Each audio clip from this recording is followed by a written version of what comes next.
It's time for yet another exciting episode of How's the Market? Where I'll get you up to date with what's happening in our housing market in Brevard County and the Cocoa Beach area. We just wrapped up the third quarter of 2023, and there's definitely some trends that are happening, and I'll get you up to date right after this. My name's Larkin, and I'm a real estate agent here in the Cocoa Beach area. And when I'm not making videos like this one, I help people buy and sell real estate. So whether you're moving next week, next month, or next year, I am certain that you have questions, and I'm here to help. I'll have a link in the description below to my calendar. You can schedule a call there, and I'll also have my contact information there too. All right, September's in the books, and if I can find one word to describe our housing market, I'd have to say it is dormant, frozen, stalemate, jammed up. You get the picture. We'll choose one of those words. Sales for September are definitely slowing down. We had just over 1,100 properties sell this month, and this is what we're seeing in 2023. Our sales are trending down. We're also seeing inventory is on the rise. We broke 3,000 properties available for sale. We haven't seen this high of an inventory since the spring of 2020. In spite of all this, our inventory, we're still under a 3-month supply, which is considered a seller's market. What's kind of crazy about a third of our property selling in 7 days or less. 13 of these were over $1 million. So they're selling quickly in the lower end all the way up to the high end too. Looking closer at the numbers, the average sales price of these selling in the first 7 days are with 2.5% of the list price, kind of reinforcing how important it is to price your home properly if you're deciding to sell in our current market. Looking at what's happening in the Cocoa Beach area, our Cocoa Beach condo market, it's getting tough to sell a condo. We only had 39 condo sales this September compared to the 52 that we had last September.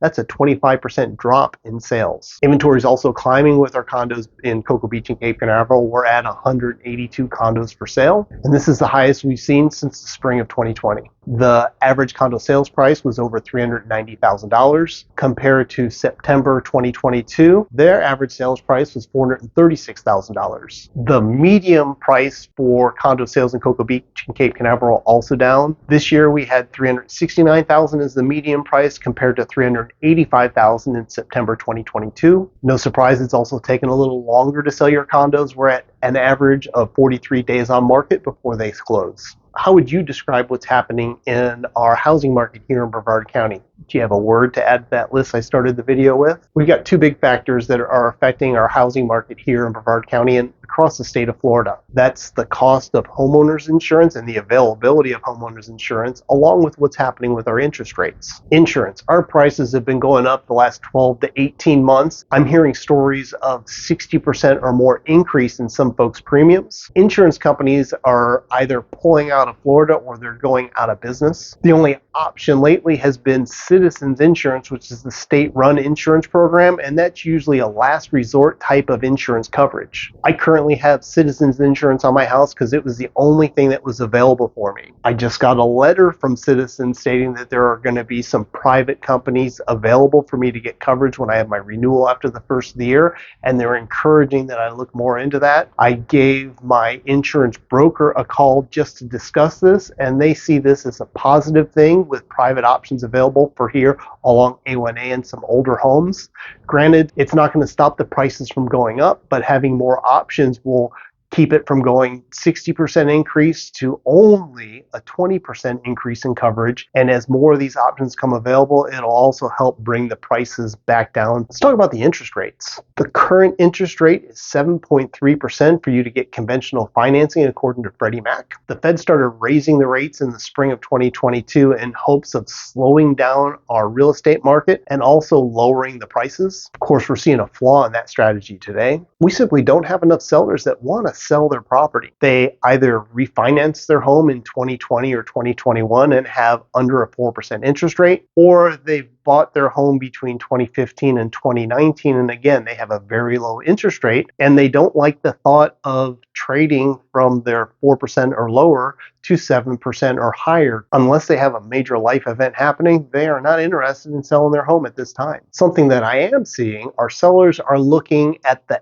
equity that they have built up in their houses. National average is showing $250,000 of equity in a home. They're selling their home, they're consolidating their debt, paying off credit cards, cars, student loans. And even though the interest rate on their new property is much higher, their monthly commitment is lower because of how they consolidated their debt and paid off those other items. And if this is something that you'd like more information on, my contact information is below. Let's schedule a call. And buyers, you're in a tough spot because of these higher interest rates. You can't afford the same kind of home that's at a 7.3% interest rate versus the rates we saw just a couple years ago. Buyers need to decide, are we going to adjust the price that we're shopping for? Are we going to bring more money to the table for down payment or to buy down the rate? Are you going to stretch your monthly commitment so you can afford the higher mortgage payment? Or do you simply decide to wait, rent until the market changes? If you are waiting for the market to crash, I just don't see that happening. Distressed properties are pretty much non-existent in our current marketplace. Right now, there are 18 distressed properties for sale out of over 3,000 properties. So let's say the interest rates do start lowering and they drop down into the 6% range again. What do you think is going to happen? I see a flood of buyers coming back into the market. This is going to cause our current low inventory situation to just disappear and prices to go back up. The silver lining is hopefully we'll see more sellers wanting to come back to the market. Do you remember what our real estate market was before COVID in 2017, 2018, or 2019? We were averaging 35 to 3,600 properties available at any given time. We were also averaging 11 to 1,200 properties selling every single month.